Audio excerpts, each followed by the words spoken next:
hari igihe inshuti zawe zishobora kugukura kure cyangwa zikagusiga aho uri imyaka myinshi.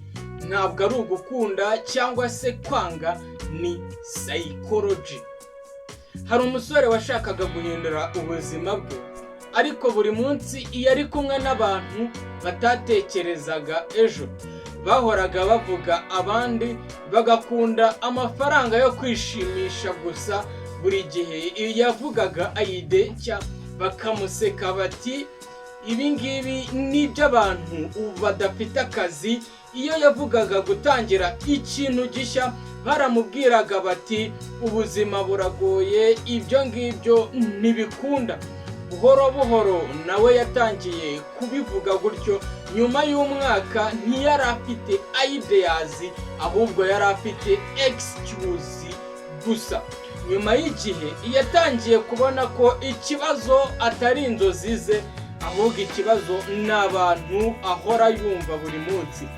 Kubera iki? Kubera ko abantu musharinga ibitekerezo bagenda bagira influence ku buzima bwawe. Ibi ngibi abahanga babyita environment greater will power.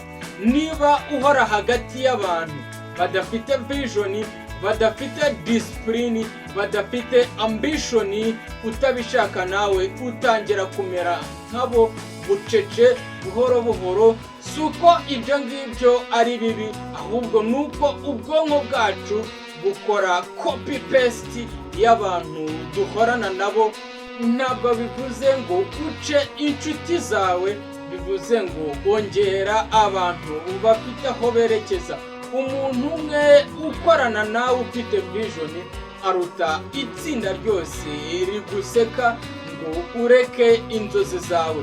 Bumva ibi, ureke ibinyoma. Inshuti zawe ntizihindura gusa uburyo ubaho, zihindura n'uwo uzaba ejo.